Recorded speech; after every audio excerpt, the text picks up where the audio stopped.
Ada seorang pengusaha besar berumur sekitar 65 tahun. Terkenal, asetnya tidak lagi terhitung.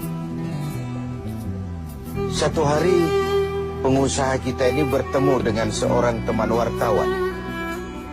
Terjadilah dialog. Sang wartawan bertanya kepada pengusaha kita, "Pak, umur Bapak berapa tahun?" "Umur saya? Iya, paling sekitar 7 tahun. "Loh, 7 tahun? 7 tahun. Anak Bapak berapa orang?" "Satu. Satu saja? Satu saja. Harta Bapak berapa banyak?" "Ya, paling sekitar 10 sampai 15 juta rupiah saja." Teman wartawan berkata, "Pak, kenapa Bapak berdusta? Bapak orang terkenal, pengusaha besar, punya biografi. Kami tahu umur Bapak 65 tahun. Kenapa Bapak bilang 7 tahun? Anak Bapak pun banyak. Kenapa cuma bilang 1? Harta Bapak, aset sudah tidak ternilai. Kenapa Bapak bilang cuma 10 sampai 15 juta rupiah saja?" Senyum agak getir, sang pengusaha menjawab, "Kau benar, Nak. Umur saya kalau jumlahnya sih memang 65 tahun. Tapi dari 65 tahun umur saya itu, rasa-rasanya baru 7 tahun yang ada artinya di sisi Allah. Baru 7 tahun sujud saya benar. Baru 7 tahun saya laksanakan perintahnya, saya tinggalkan larangannya. Sisa umur yang lain habis kelabu warnanya, penuh dosa dan keingkaran. Saya katakan umur saya cuma 7 tahun. Anak, kau juga tahu anak saya banyak.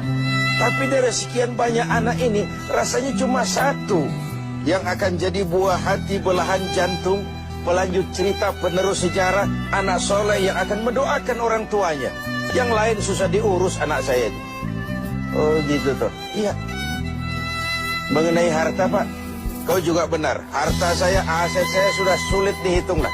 Pabrik di mana-mana, di tiap bank hampir ada deposito saya.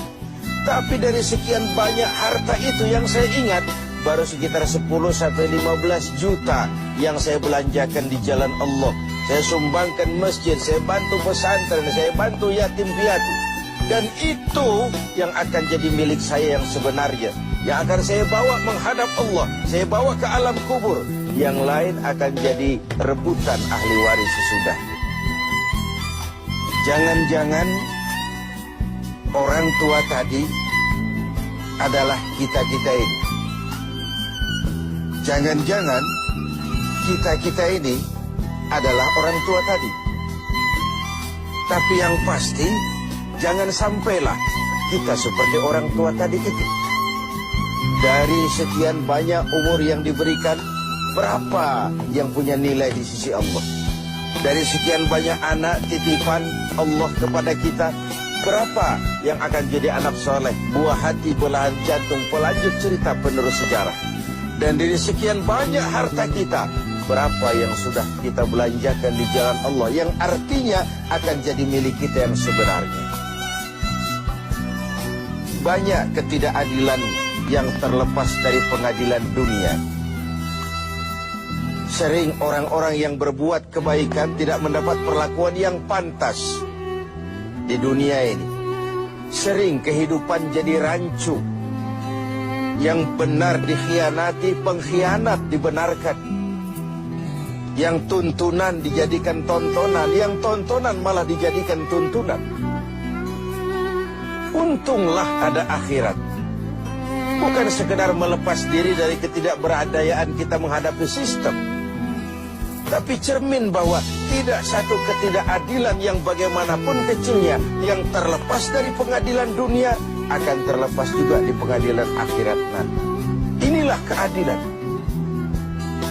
Karena itu pada jumpa kali ini saya ingin menyampaikan sebuah hadis tentang apa yang harus kita pertanggungjawabkan di hadapan Qadhi Rabbul Jalil nanti. Sebuah hadis menyatakan, "Lan tazula qadama 'abdin yaumal qiyamah hatta yus'ala an arba'i khisalin. Besok di hari kiamat tidak akan bergeser telapak kaki seorang hamba sebelum ia dimintakan tanggung jawab terlebih dahulu tentang 4 persoalan. Apa yang 4 itu? Pertama, an umrihi fima afnahu. Umur yang diberikan kepadanya akan dimintakan tanggung jawab kelak. Di mana umur itu dihabiskan? Diberikan umur 30 tahun kah, 40 tahun, 50 sampai 70, 100 bahkan. Sejak kita akil balik sampai ajal datang merenggut nyawa, di mana umur itu dihabiskan? Kita sering main-main, padahal waktu berjalan terus. Kita sering lalai dan lupa, padahal malaikat maut tidak pernah lalai dan lupa. Seorang Nabi Yakub alaihissalam, seketika akan ajal, beliau menanyakan, kalau saya ajal kenapa tidak diberitahu lebih dahulu? Kata malaikat maut, sudah diberitahu. Loh, bagaimana caranya diberitahu? Perubahan yang terjadi pada fisik kita adalah pemberitahuan. Uban yang bertabur, mata yang mulai lamur, pendengaran yang mulai kabur, itu semua pemberitahuan agar kita mawas diri. Umur akan dimintakan pertanggungan jawab. Di mana umur itu dihabiskan? William Shakespeare memang pernah bilang, waktu hidup itu singkat. Tahu-tahu baru saja zuhur, tahu-tahu sudah asar. Baru saja asar, tahu-tahu sudah maghrib. Yang kemarin anak-anak, tahu-tahu sudah punya anak. Tahu-tahu, dan tahu-tahu. The time of life is short, kata Shakespeare. Waktu hidup itu singkat betul. Namun waktu yang singkat akan terasa ada manfaatnya kalau kita bisa memanfaatkannya dengan yang sebaik-baiknya. Apalah umur panjang kalau cuma untuk menimbun dosa dan kesalahan. Lebih baik umur yang panjang tapi untuk mengkoleksi berbagai kebajikan. Inilah makna ucapan Nabi, khairukum man tala umruhu wa hasuna amalu. Yang terbaik di antara kamu orang yang panjang umurnya dan banyak juga kebaikannya. Umur ini yang sering kita berleha-leha menghabiskannya untuk sesuatu yang tidak punya nilai, kelak akan dimintakan tanggung jawab di hadapan Allah Azza wa Jalla. Lalu yang kedua, wa an syababihi fima ablahu. Masa muda, pernah diberikan umur muda, di mana dihabiskan umur muda itu? Hura-hura atau untuk sesuatu yang bermanfaat? Dahulu ada seorang selebritis lah kalau zaman kita sekarang. Namanya Ibrahim bin Adham. Namanya Malik bin Dinar. Namanya saja sudah Malik bin Dinar, Raja bin Uang. Hidupnya jet set. Satu malam dia mengadakan pesta di rumah mewahnya. Datang seorang pengemis, bertanya kepada penjaga pintu, siapa yang punya rumah ini? Bos saya. Iya, Malik bin Dinar. Oh, orang kaya? Orang kaya. Selebriti. Dia hamba apa orang merdeka? Dia orang merdeka. Kalau hamba bagaimana bisa pesta sehebat ini? Orang tua itu senyum lalu bilang, sampaikan kepada bosmu Malik bin Dinar, dia memang orang merdeka. Kalau dia hamba, bukan seperti ini pekerjaannya. Dia orang merdeka, dilarang tidak terlarang, dicegah pun tidak tercegah. Merdeka dia memperturutkan hawa nafsunya.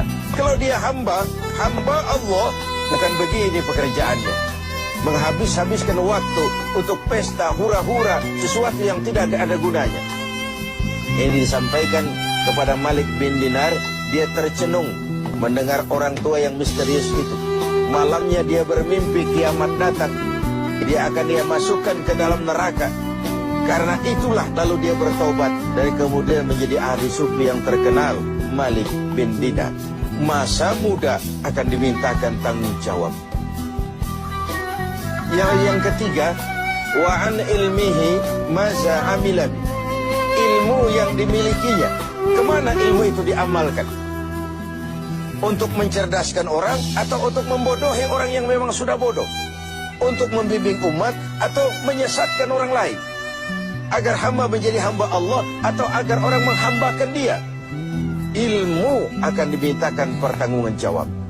Yang terakhir, wa an malihi min aina iktasabahu wa fima anfaqahu. Kita akan dimintakan tanggung jawab tentang harta kita. Dari mana harta itu didapat dan kemana harta itu dibelanjakan. Perhatikan yang terakhir ini. Tentang ilmu, pertanyaan akhirat cuma satu. Ilmumu kau amalkan untuk apa? Tentang umur, pertanyaan akhirat pun satu. Umurmu kau habiskan di mana? Tentang masa muda, pertanyaan akhirat juga satu. Masa mudamu kau gunakan buat apa? Tapi khusus tentang harta, pengadilan akhirat bertanya dua. Hartamu kau dapat dari mana dan kau belanjakan kemana? Dari mananya dan kemananya? Kadang didapat dari cara yang benar, tapi dibelanjakan untuk yang tidak benar. Atau bisa juga didapat dari cara yang tidak benar, dibelanjakan kepada jalan yang benar. Itu pun tidak mungkin kedua-duanya.